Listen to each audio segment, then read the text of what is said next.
yeah, I think they're a great little side, and I think having opportunities to play against the bigger nations, and I don't say that with any disrespect, but having teams like India, Australia, England come here and play in these conditions in bilateral series, I think is going to do wonders for the confidence in particular for this group. And their belief that they can match it, but I think they're going to be a real threat come the World Cup. I mean, home conditions are a real advantage, and I think that team's going to fly under the radar a little bit, and I think they're going to be really dangerous for some of the top sides. Yeah, from physical point of view, how draining was the series to you? Because the heat and all that stuff, how draining? Very. Yeah, we've got a very tired group. Obviously, it's the end of our summer. We've played a lot of cricket over the last few months. A lot of us come straight from the WPL as well, so it's been a hectic schedule. So quite draining. The weather in particular didn't help. We've heard it's going to be even worse come September, October, so we'll have to wait and see what throws at us there. But I mean, that's the beauty of our schedule. We've got 4 months at home to get ourselves fit and firing and ready, and we'll hopefully be fresh coming into that, obviously a New Zealand series and then a World Cup, which I think is a huge advantage to us. And when you're coming back, what kind of, I think that you have understood what this weekend offered. How helpful will this be? But the games in Mexico. Yeah, I think really helpful. I think Select obviously will pose a different challenge to us. We're not sure what it's going to look like. I think naturally being an ICC event, I think the wickets will start out being really good and then probably tire throughout the tournament. So, but we'll just have to adapt. Like I said, I've said it the whole time I've been here. Every wicket's been slightly different, and I think the group's done an amazing job at turning up, assessing the conditions really quickly and adapting. So we'll do the same thing when we come back. We've got 2 warm-up games here in Dhaka and then off to Sylhet. So we'll just assess that come the end of the year. You guys don't play here much. Before coming here, you guys thought the series win will be so much easier like this?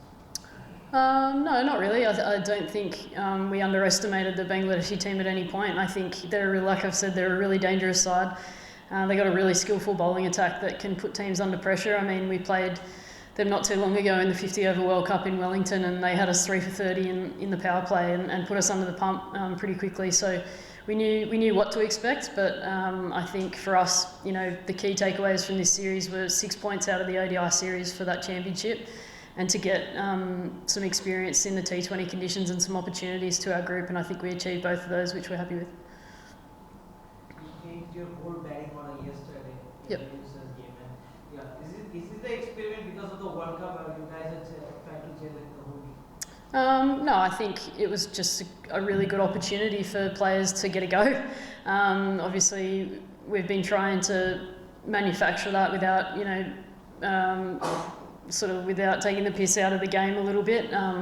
And I think that was a great opportunity you never really know what's going to happen in a World Cup. There could be sickness, there could be injury within your squad, and at times we're going to have to mix things up. And I think throwing a little bit of chaos into our group that's been so settled for a long period of time rattled a few people, which Shelley and the coach and myself really enjoyed watching that unfold. So people will be better for the experience, but to see Grace and Georgia Wareham go out there and get the job done up the top in the power play, which we speak about being really important, puts a smile to my face that if someone like Moons or myself go down, we've got options, which is awesome.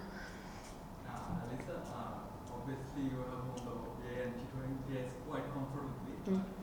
Apart from the cricket, what are you taking away from this tour of Bangladesh?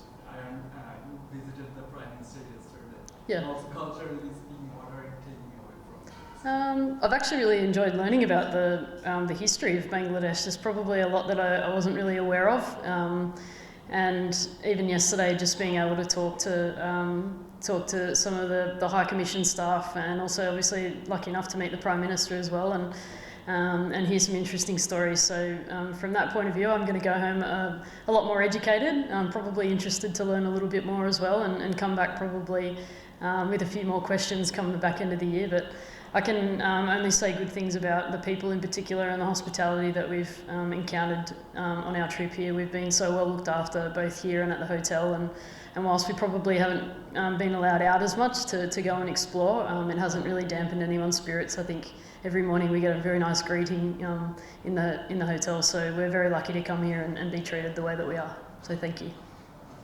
Any more questions, LJ? all good, thanks, Liz. Any questions?